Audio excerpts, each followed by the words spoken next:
Hello, Brother Monroe here. Welcome back to Ultimate Admiral Dreadnoughts and a video that I've restarted because my wonderful dog Millie was barking and I might as well just do it again. So today we are building a British super battlecruiser in 1938. And there are a few restrictions and a few requests by the Admiralty that we have a speed of at least 30 knots and we have very long range. So I'm going to do a semi-realistic build, obviously with 72,000 tons to play with. It's not that realistic, but relatively. Right. Engine-wise, ooh, we could fit it with marine diesels, potentially. And oil 3. Gives me 77 smoke to play with, but that's actually not that much. Basically just a single funnel. Now, this has to be able to do at least 30 knots, which I cannot do using diesels. Can I do it using double-geared steam turbines? Yes. Okay, so this is going to be good old steam.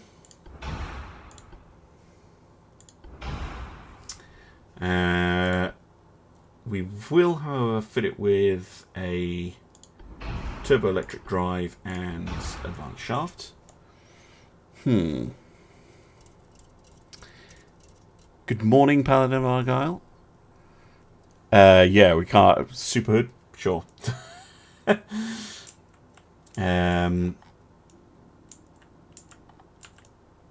Alright.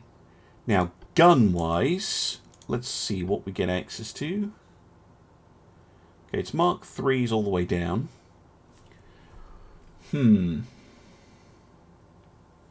Now, the design requirements were that I have big guns. So, big guns, we are going to go.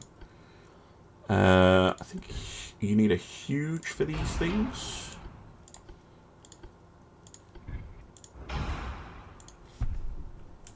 And we are going to go with a 6-gun setup. So it's going to be more like a super repulse than a super hood. With that turret way back there. Although, weight distribution wise, oops, might be worth going for 4. It's just that's a lot of gun. That is a lot of gun if I do that.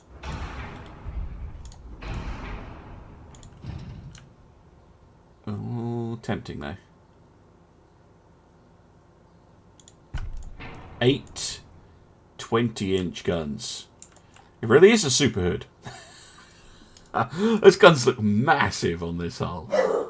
Millie, shut up. You've already interrupted the video once. Stop it. Okay.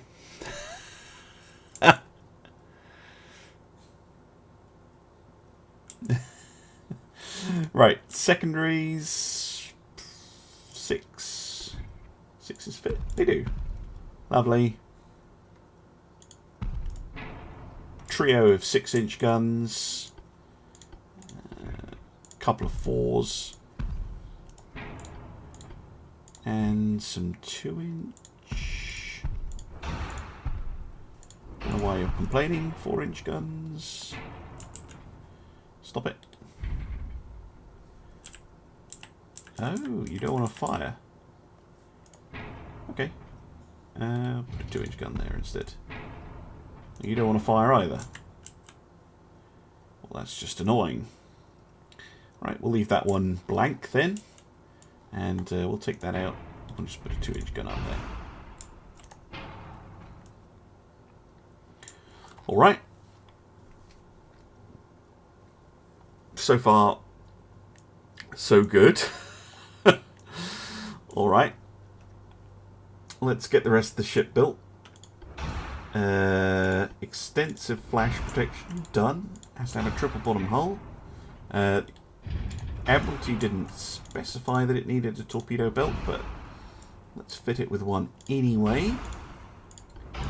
Reinforced bulkheads. Now, explosive-wise, What's our flash fire chance? Extremely high currently.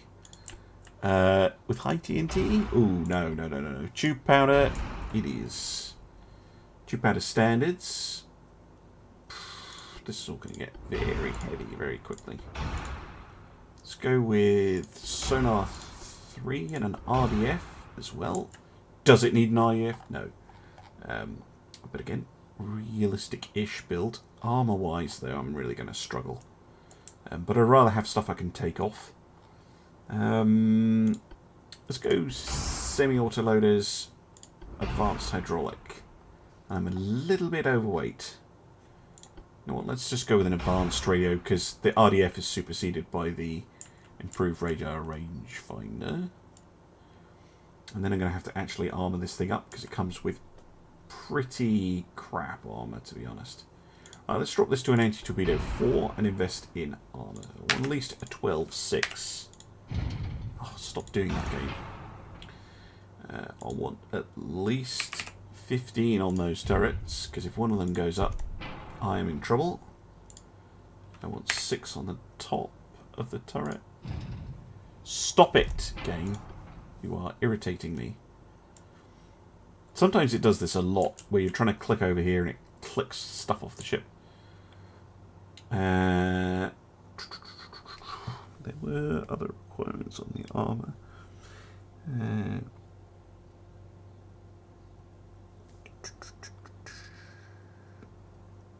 Yeah.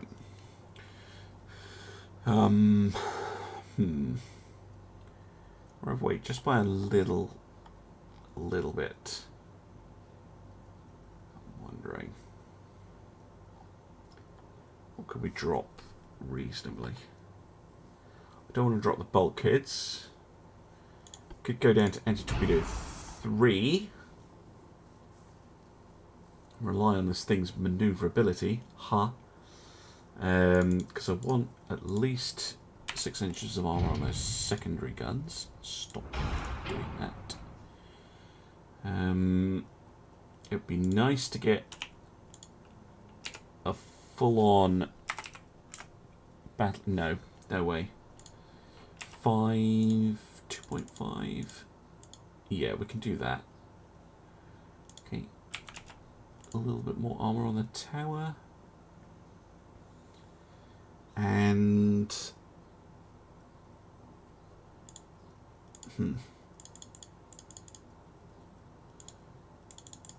maybe increase the belt a little bit.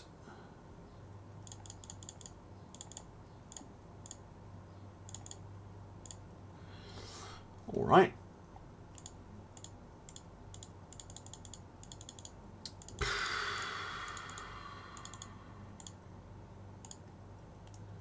Okay. There we go. Just don't run into a torpedo. Well, we just still have a torpedo belt. It's better protected against mines than it is. It's more of a setup to defend itself against mines than torpedoes, I guess. But it should be fast enough and manoeuvrable enough. What did I just tick off? Game.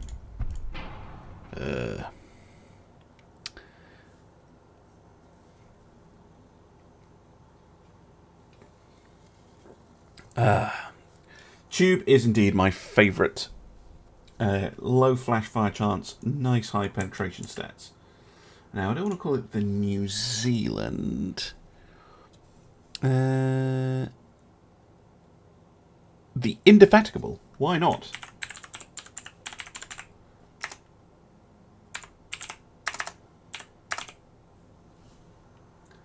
If you're wondering what it means, private push, it means tireless. So it means you so fatigueable would be to get tired easily, and indefatigable means you cannot be tired out. Basically, it means you just keep going. Named after, well, 2 famous ships. There was an Indefatigable class battlecruiser that blew up at Jutland, and the more famous one was the one. It's a Raze frigate, commanded by Captain Pellew, which was made famous by the Hornblower series, which is actually a real ship as well. All right. let's try her out.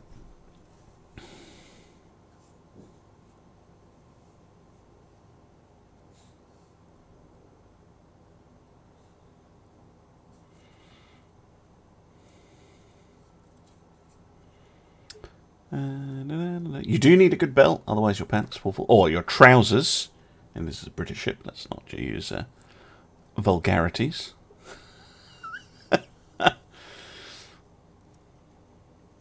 Tell me, who uses the word indefatigable in a sentence? Not many people would use the word indefatigable in a sentence today.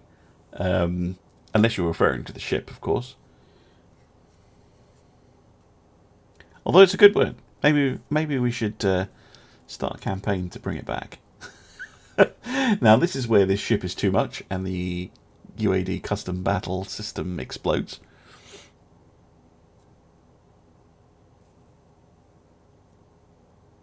Yeah, Zeeland is part of the Netherlands. It's like Holland. Come on, game. Please don't crash. Yeah!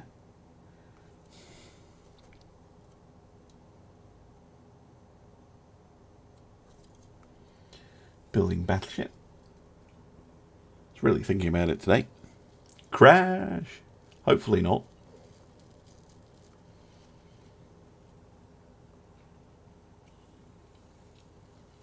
I think when they... it's not like my computer's like really going crazy. Millie, will you relax? Shush.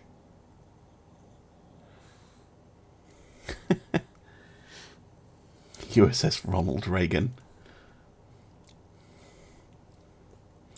Yeah, that's the trouble with naming ships after recent people. You know, or naming ships after people, because it can be a bit anachronistic later.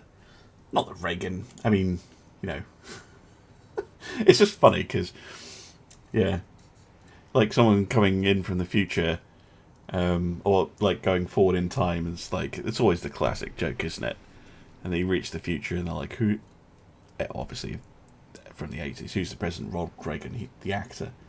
But yeah, you go forward to like the year 2300 or something, and there's the, you know, because they name ships after previous ships.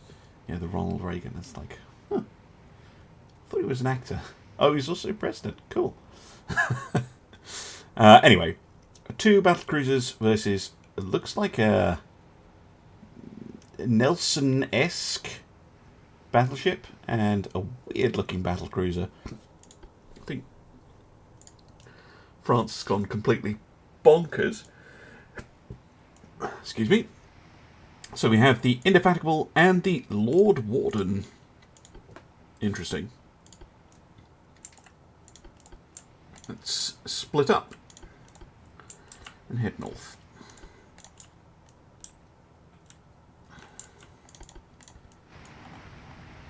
But, yeah. HMS Hood's DNA, but a little bit amped up.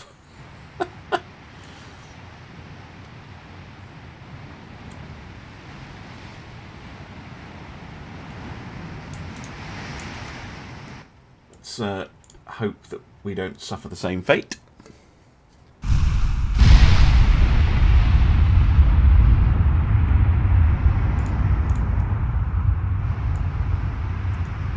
Wow, look at the elevation they're firing at. Yikes. Must have spotted them from absolutely miles away. Yeah, we did. What's the range to target? 33 kilometers. Wow. France. What is this? I kind of like it. Is it bad that I like it? What is that?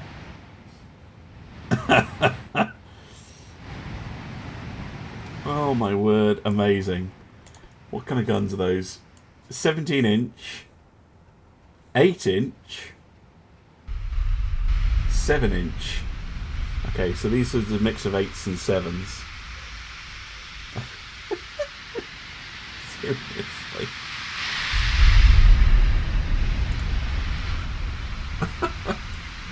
Oh, that's a really funny looking thing. And this will be their heavy cruiser, I think. Yeah, 9-inch guns. Bum, bum, bum, bum, bum. Let's see if we can't get more of the guns firing. Not that I'm particularly likely to hit at this range. I kind of like the French ship too.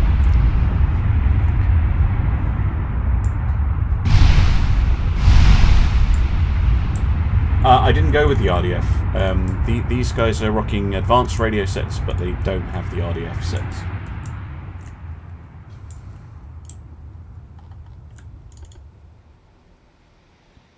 I think the... Oh, can we see their battlecruisers now as well? Yeah, we can. Now this is just weird. It's just terrible. What were they thinking? It's like, yes, let's put in the weight of having a barbette on one of the forward firing turrets, but let's just stick the other one behind it. With terrible fire arc. Why? Why? Actually wouldn't have been that bad otherwise. They've got another turret weird. Ugh, just, ugh.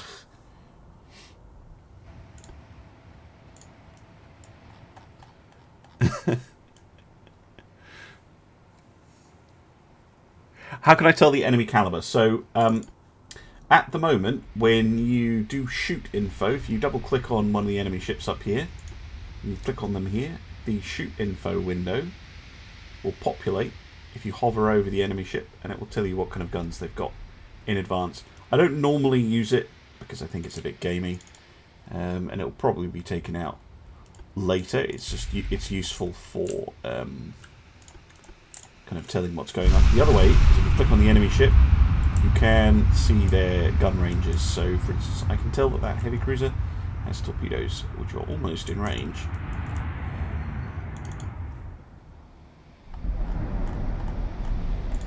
But I think they must be underwaters because I don't see any... Oh no, there are. Here. 2 twin launchers.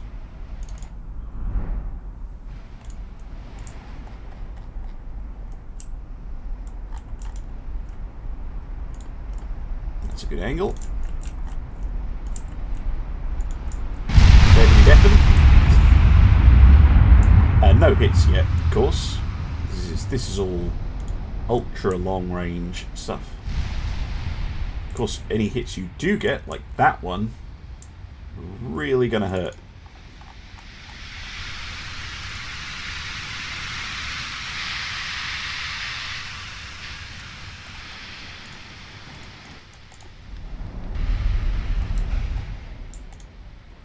Bum, ba-dum.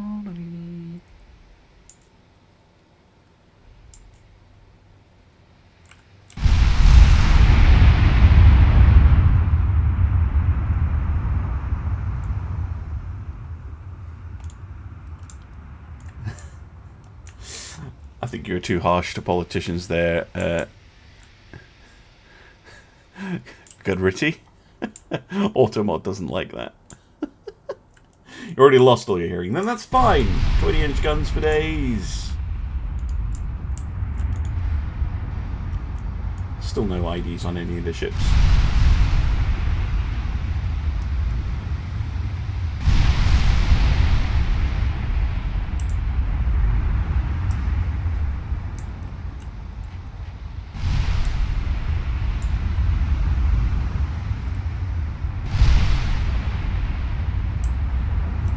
Really not much to talk about until they are ID'd, which is taking forever. I know, it's fine. I can't, when I'm streaming Ultimate Admiral, especially when I'm recording, I can't tell Automod that a certain phrase you used is fine or not. as the case may be. So I'm sorry if auto-mod blocks a message, but there's not much I can do about it. Apart from turning auto mode off, of course. But again, I can't do that in the middle of a stream.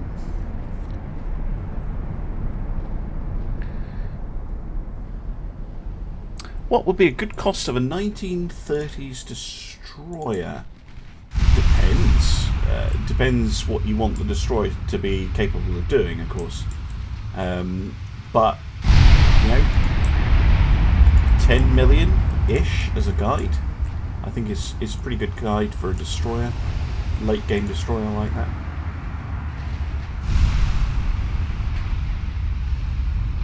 Because more than that, and you're going to be... Ooh, torpedo.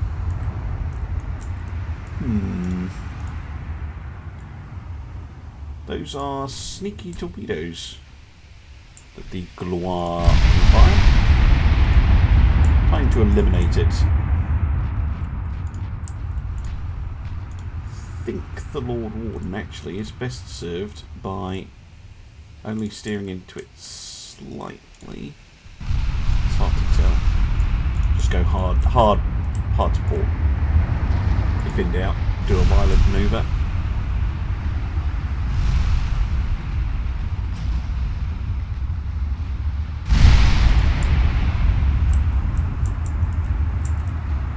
Yep, we avoided it. Excellent stuff. Tell you what, we can attack on 2 flanks now. But I want heavy cruiser gone. For the temerity of firing on my ships with a torpedo. It's just not on. Coming far too close.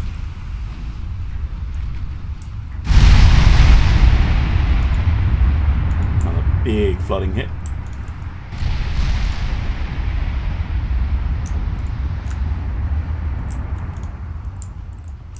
It's pretty fast, the Gloire. So not the easiest target in the world to hit.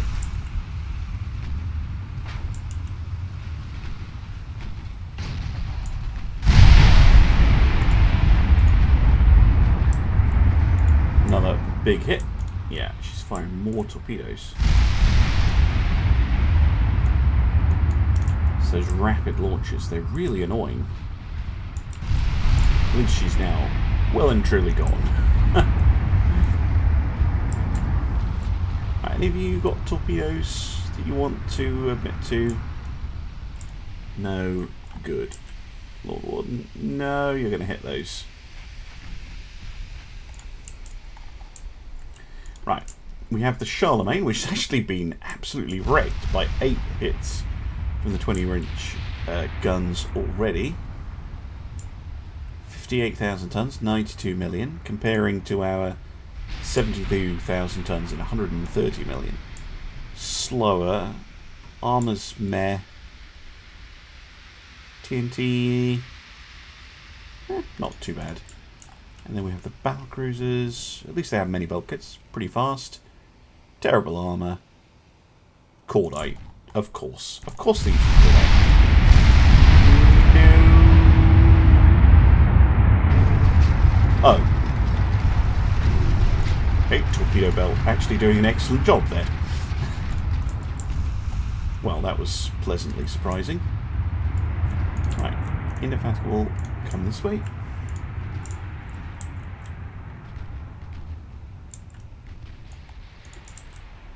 Look at that accuracy though, 38% on the battleship at about 9 kilometers out. Meaning she's going to take heavy hits. Lord Warden coming about. Getting ready to fire. Steering damage. But otherwise she's fine.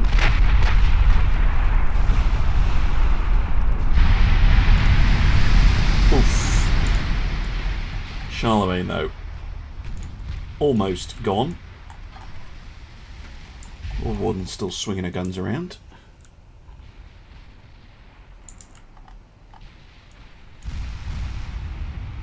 There are currently no British super battleships, Mr. Short. I do believe that they will get one eventually, though. That's not confirmed or anything. That's not a...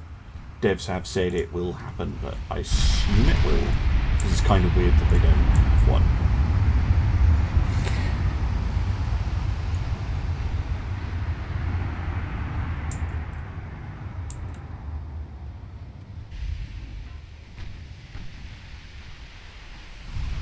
So, I think the best way to think about Ultimate Admiral Dreadnoughts is, and the devs have said this, it's a sandbox. It's not a simulator. It's inspired by history, but it is not a slave to it. And it exists in a world where naval treaties, economics, annoyances like that never really got in the way. And battleship construction just continued on as it did in the build-up to World War One, continuously until the end of time, where you end up with 130,000-ton mega battleships fitting hundreds of 20-inch guns, absolutely blowing everything up, which is glorious, and I love that about the game. Yeah, those battlecruisers not faring too well against 20-inch gunfire.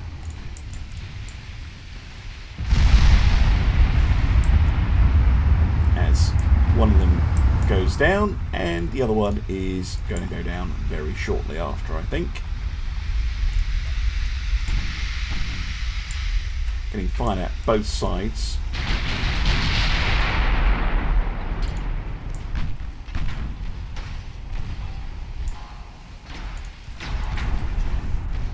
Which one's going to get to fire first? I think the Indy is. Yep. Ooh. Oh, but the Lord Warden scores the kill. Almost at the same time. There we go. Well, that was pretty successful. Nice ship. I like it. Not my normal thing to go with a battlecruiser quite this large and powerful, but it works. And I hope you enjoyed that one, and I'll see you again soon for some more Ultimate Admiral Dreadnoughts. Bye-bye.